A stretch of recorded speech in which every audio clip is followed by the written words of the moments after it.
ସକାଳୁ ସକାଳୁ ମୁଁ ବନ୍ଧକୁ ପଳେଇ ଆସିଲି। ଦେଖନ୍ତୁ ଜାଗାଟା ବହୁତ ବିୟୁଟିଫୁଲ୍ ଦେଖାଯାଉଥିଲା।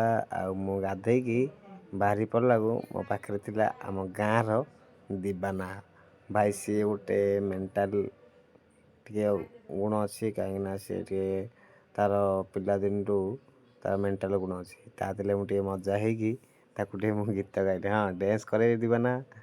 ମୁଁ ଗୀତ ଗାଇଲି ଆୟୋ ରେ ଆୟୋ ରେ ଚୋର ପଶି ଗଲା ରାତିରେ, ଆୟୋ ରେ ଚୋର ପଶି ଗଲା ରାତିରେ। ସେ ବହୁତ ଡ୍ୟାନ୍ସ କଲା, ପୁରା ମଜା ବସ୍।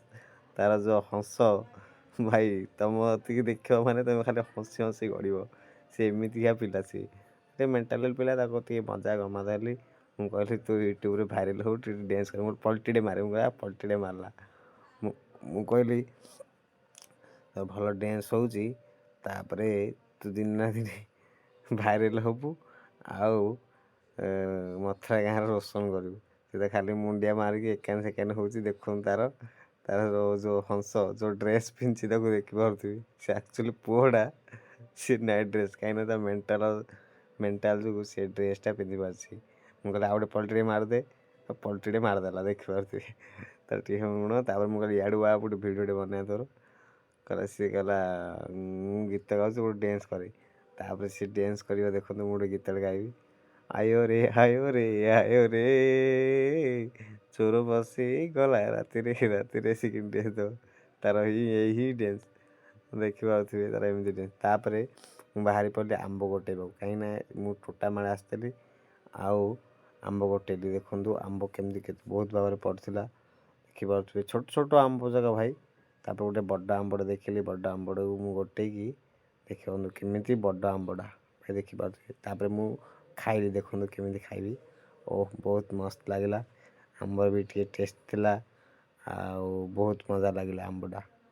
ଭାଇ ସାବ୍, ଏମିତି ଆମ୍ବ ଯଦି ଖାଇବାକୁ ଅଛି ମୋତେ କମେଣ୍ଟ ବକ୍ସରେ କମେଣ୍ଟ କରିଥିବୁ, ମୁଁ ଆପଣଙ୍କ ପାଖକୁ ଆମ୍ବ ପଠାଇଦେବି। ମଜା କଲା ସରିଲା ପରେ ମୁଁ ଗୋଟେ ଭିଲେନ୍ ଡାଇଲଗ୍ ମାରିଲି। ଜହର ଆଇ ମିନ୍ ବିଷ।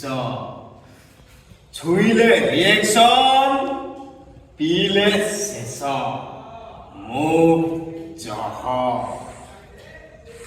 ତାପରେ ମନ ହେଲା ମୁଁ ଗୋଟେ ଷ୍ଟଣ୍ଟ ମାରିବି। ଦେଖନ୍ତୁ ଗୋଟେ ବଢ଼ିଆ ଷ୍ଟଣ୍ଟ ମାରିଲି ଭାଇ ସାବ୍। ବହୁତ ମୋର ପ୍ରାକ୍ଟିସ୍ ନଥିଲା, କିନ୍ତୁ ମୁଁ ଟ୍ରାଏ କରୁଛି। ଦେଖନ୍ତୁ ପୁଣି ଥରେ ଆଉ ଗୋଟେ ମାରିବି ଷ୍ଟଣ୍ଟ। ଭାଇ ଷ୍ଟଣ୍ଟ ତ ମାରୁଛି ମୁଁ, ବହୁତ ଦିନ ହେଲା ଛାଡ଼ି ଦେଇଥିଲି। ପୁଣି ଏବେ ଟ୍ରାଏ କରୁଛି ଷ୍ଟଣ୍ଟ ମାରିବାକୁ।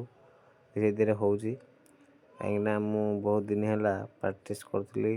ଏଇ ସେତିକି ଯୋଗୁଁ ମୁଁ ମାରିପାରୁଛି, ନହେଲେ ମାରିପାରୁନଥାନ୍ତି ଭାଇ। ଏବେ ଧୀରେ ଧୀରେ ମାରୁଛି।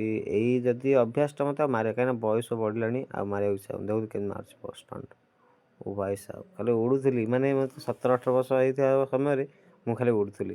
ଏବେ ମୋତେ 22 ହେଇଗଲାଣି, 21-22 ହେଇଗଲାଣି। ସେଥିପାଇଁ ମୋର ଆଉ ଗୋଡ଼ ଆଉ ଉଠୁନି। ମୁଁ ଆଉ ଭଲକି ମାରିପାରୁନି। ଟ୍ରାଏ କରୁଛି ଭାଇ। ମୁଁ ଛାଡ଼ି ପାରିବିନି ଷ୍ଟଣ୍ଟ, କାହିଁକିନା ମୋ ଜୀବନରେ ମୁଁ ଗୋଟେ ଷ୍ଟଣ୍ଟ ବୟ ହିଁ ରହିବି। ମୋ ଜୀବନ ଗଲା ମାନେ ମାରୁଥିବି ଷ୍ଟଣ୍ଟ। ଷ୍ଟଣ୍ଟ ଭାଇ ମୋ ଜୀବନ ଗଲା, କାହିଁକିନା ଏଇଟା ନ ମାରିଲେ ମୋ ଦେହଟା ମାନେ କେମିତି ଲାଗୁଛି, ମାନେ ହଜମ ହେଉନି। ଯେମିତି ଖାଇବାଟା ଯେମିତି ହଜମ ହେଉନି, ମୋର ସେମିତି ଷ୍ଟଣ୍ଟ ମାରିକି ହିଁ ରହିବି। ଦେଖନ୍ତୁ ଏଇଟା ହେଉଛି ମୋର ବ୍ୟାକ୍ ଫ୍ଲିପ୍ କେମିତି ମାରୁଛି ଦେଖନ୍ତୁ। ଓ ଭାଇ ସାବ୍, ଖାଲି ଉଡ଼ୁଛି ମୁଁ। ଭଲକି ହେଉନି ଏବେ, ତାକୁ ଟ୍ରାଏ କରୁଛି। ଏଇଟା ହେଉଛି ଲାଷ୍ଟ ଷ୍ଟଣ୍ଟ, ଦେଖିପାରୁଥିବେ। ଏଇଟା ଆମର ଫାଇନାଲ୍ ଷ୍ଟଣ୍ଟ ମୋର ରହୁଛି। ଧନ୍ୟବାଦ।